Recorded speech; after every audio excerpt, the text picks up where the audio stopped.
mes amis, bonjour tout le monde, bonjour encore une fois, bienvenue sur ma chaîne Upline Bee. Donc on se retrouve encore une fois et avant de commencer avec les choses sérieuses, donc on remercie un peu le Seigneur parce que ici, quand on est en vie, c'est la grâce. Donc il faut un peu se réjouir dans la joie du fait que vous arrivez même à me suivre dans des vidéos, donc c'est une grâce, ok?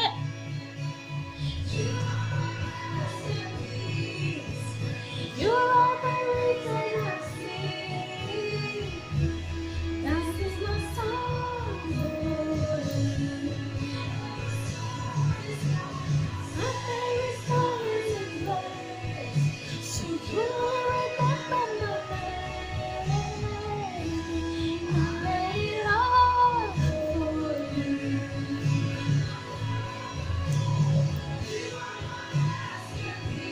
Woo!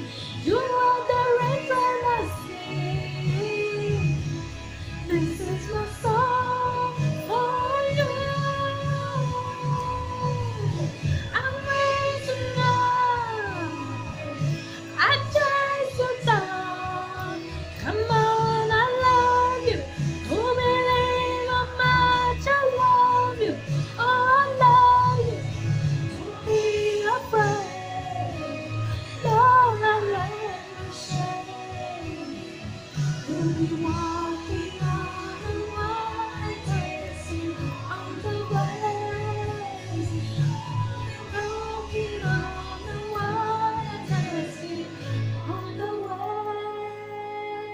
Bonjour tout le monde, bienvenue encore une fois. Bonjour mon audience, bonjour mon équipe. Donc, bienvenue encore une fois. Aujourd'hui, on va parler de la drépanocytose. Quelle que c'est l'anémie SS? On commence? Ok, c'est bon. En fait, mes amis, comme je vous disais, aujourd'hui, on parle un peu de l'anémie SS en soi, ou encore connue, la drépanocytose, ou sickle cell anemia en anglais. Donc, on va essayer un peu de parler de cette maladie. Qu'est-ce que c'est cette maladie? J'espère que les informations que je veux vous fournir vont apporter un plus à votre connaissance. Donc, la drépanocytose, en fait, c'est une maladie génétique qui a pour résultat la déformation des globules rouges du sang. Ça veut dire, le globule rouge du sang, ils ont cette potentialité de transporter l'oxygène dans le corps humain. Alors, dans le cas de la drépanocytose, le globule rouge, il perd en soi sa forme initiale, il prend une forme de faucille ou de croissant, d'un croissant. Alors, j'ai essayé de dessiner quelque chose pour vous, juste pour vous donner la clarté. J'espère que avec cette image, vous allez comprendre un peu de quoi je parle. Ne faites pas trop attention à la couleur. Donc, en fait, imaginez-vous qu'en orange, c'est le vaisseau sanguin. Et ici, en forme ronde ou en forme d'un cercle, ici, c'est le globule rouge qui est normal. Et chez les drépano, le globule rouge, il perd sa forme initiale et il prend une forme de faucille ou de croissant, d'un croissant ou une forme d'un C. Et comme vous voyez, c'est plus facile au globule rouge normal de circuler, de transporter l'oxygène dans le sang comparé à ce globule rouge qui est anormal. Donc, c'est difficile à ce genre de globule rouge de circuler adéquatement dans les vaisseaux sanguins, même les plus petits. Et donc, ça a tendance souvent à se bloquer dans les vaisseaux et ça se détruit massivement. Et ça cause des crises vaso-occlusives qui se manifestent par des douleurs intenses dans tout le corps chez les personnes drépano. Donc, c'est un peu comment ça se passe. Est-ce que la drépanocytose, elle est transmissible ou contagieuse? Eh bien, mes amis, non. La drépanocytose, en fait, elle n'est pas contagieuse au toucher ou transmissible à l'air libre ou quoi que ce soit. On est avec. C'est pour cela qu'on l'appelle maladie génétique. Ça veut dire, si vous avez des parents qui sont porteurs de l'allèle malade, ça veut dire de l'hémoglobine S, du gène S, donc ils sont AS, il y a une forte probabilité de 25 à 50% que ces parents-là donnent naissance à des enfants anémiques. Par exemple, dans mon cas, mon papa, il était porteur de l'allèle S. Ça veut dire qu'il était AS, maman aussi était AS. Et sur 6 enfants, j'ai été la seule qui a hérité l'allèle malade de mon papa et l'allèle malade de ma maman. Et je suis née à SS. Donc, c'est un peu c'est un peu comme ça que ça se passe. Donc, c'est un peu ça. Et quels sont les signes qui se manifestent chez les personnes drépano? Donc, le premier signe, c'est l'anémie. Ça veut dire il y a une diminution du taux du sang dans le corps humain. Le taux d'hématocrite, par exemple, le taux d'hématocrite chez les personnes en bonne santé varie de 12 à 13 chez la femme. Chez les hommes, c'est au moins plus ou moins de 13 à 14. Mais chez les personnes drépano, le taux d'hématocrite varie de 8 à 7. Comme chez moi, ça varie de 9 à 8. Donc, ça dépend d'une personne à une autre. Donc, vous voyez déjà que le taux de sang, elle est vraiment basse chez les personnes anémiques. Et comment est-ce qu'on connaîtra que cette personne est anémique? Parce qu'il y a la fatigue qui se manifeste, la personne elle est tout le temps essoufflée, la peau, il y a la pâleur de la peau, la pâleur au niveau des lèvres, au niveau de la langue, les yeux qui sont jaunes, et puis même la paume de main elle est toute blanche. Donc en ce moment, moi je suis bien colorée parce que je ne suis pas dans un état de crise ou quoi que ce soit. Ma langue elle est bien colorée. Ma paume de main, elle est bien colorée. Ma peau, elle est bien colorée. Donc, c'est un peu ça. À part l'anémie, il y a aussi des crises vaso-occlusives qui est l'un des signes qui se manifeste chez les personnes drépano. Ça veut dire que du fait que les globules rouges ne sont pas en mesure de transporter adéquatement l'oxygène dans le corps, ce qui fait que ça se détruit ça se détruit massivement dans les vaisseaux et ça cause des douleurs impossibles dans le corps et c'est ce qu'on appelle un peu les crises vaso-occlusives. Et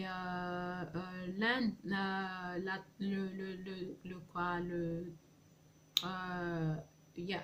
So, un autre signe qui se manifeste chez les personnes drépano aussi, c'est la susceptibilité d'attraper des infections. Ça veut dire du fait que déjà le globule rouge, il est affecté, notre système immunitaire, elle est aussi affectée. Ça veut dire que cette potentialité des globules de nous défendre contre toutes sortes d'infections, elle est un peu déstabilisée ou elle est un peu diminuée parce que on est déjà affecté, nos globules sont déjà affectés.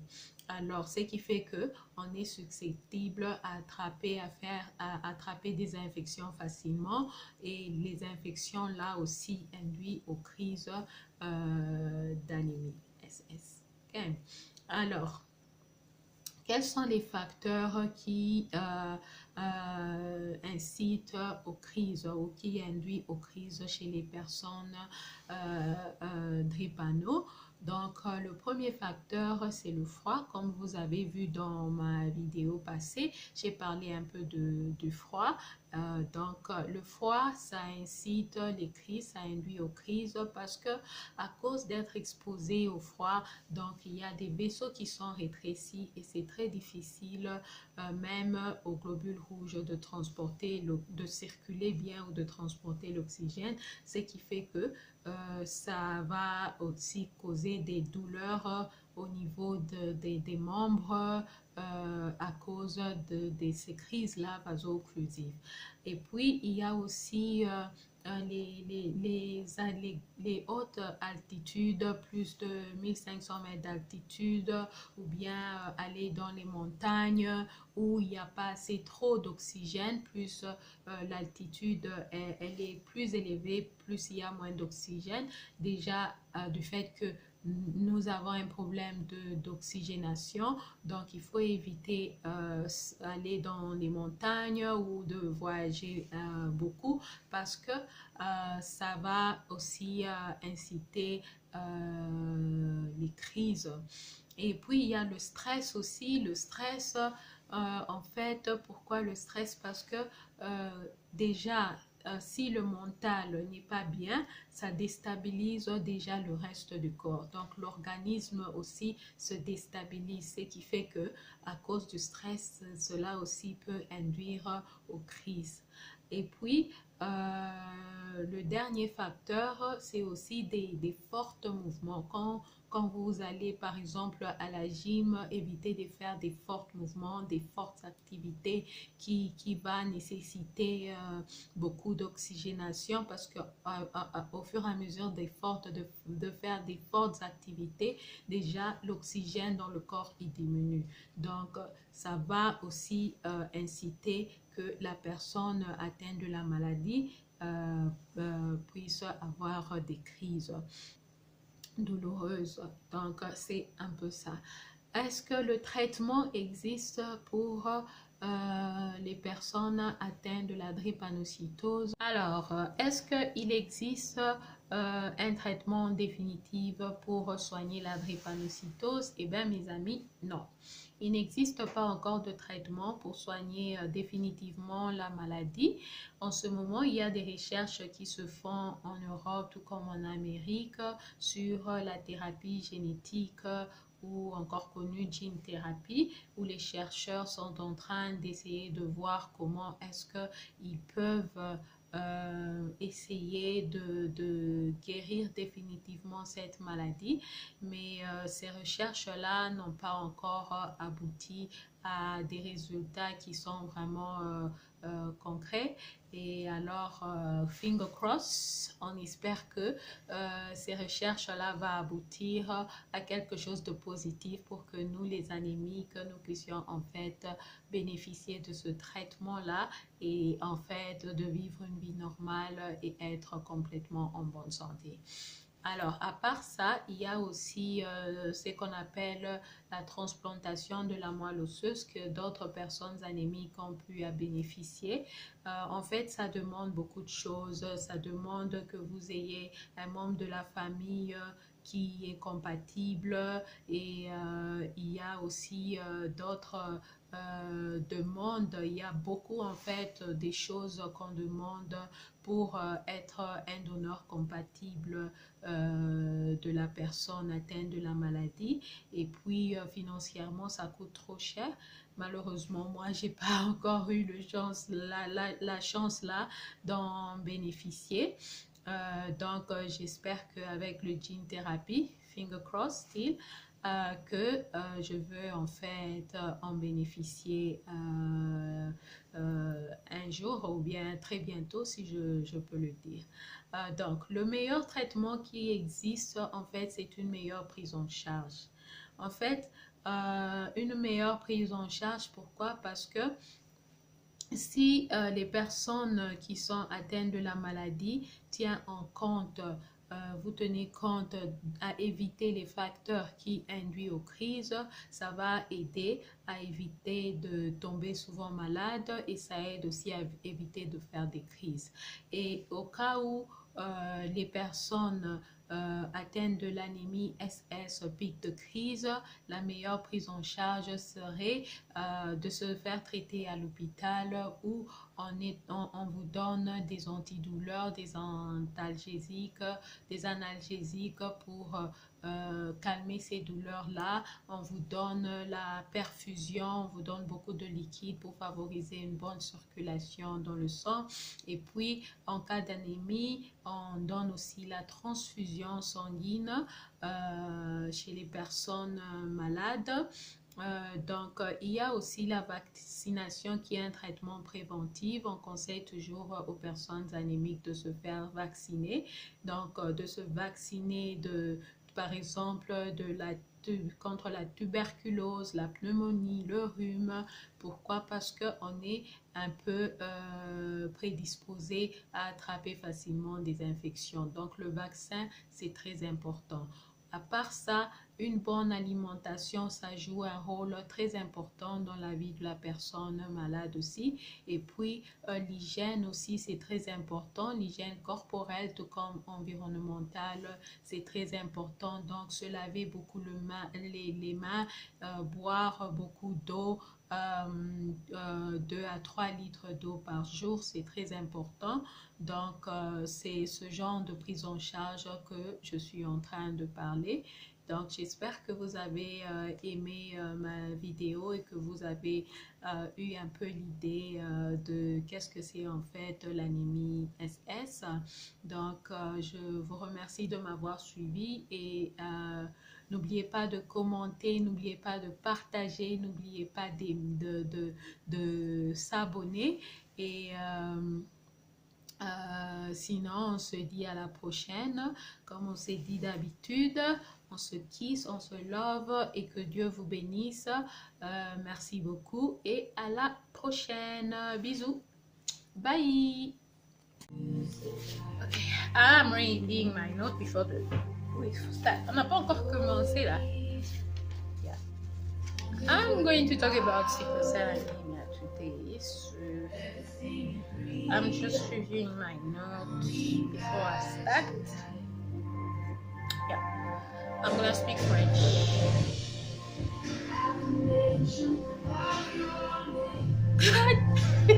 No, of course not. Je fais ça pour vous. Ah, je fais ça pour l'audience.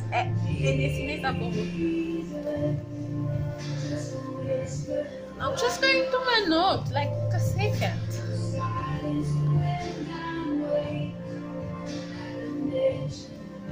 Yeah, we'll talk about sickle cell anemia.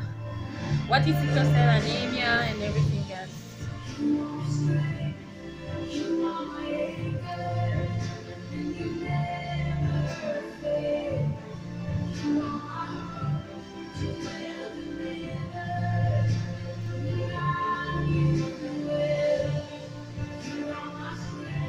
On n'a pas encore commencé.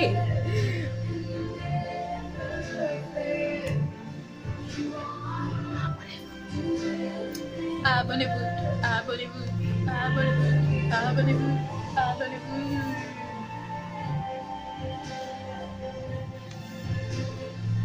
Si vous ne vous abonnez pas, mes amis, je ne parle pas aujourd'hui, je fais que danser.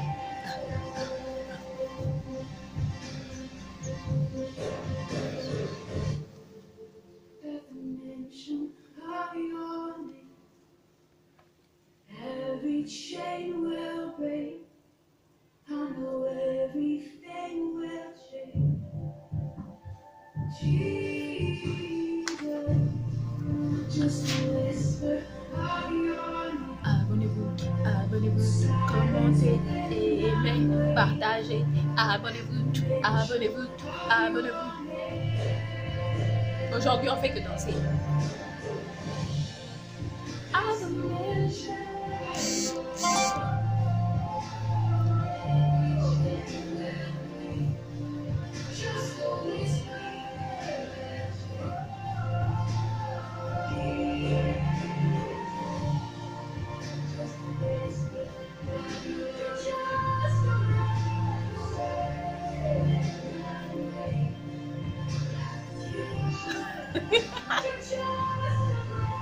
This is crazy. I can't believe I'm doing this.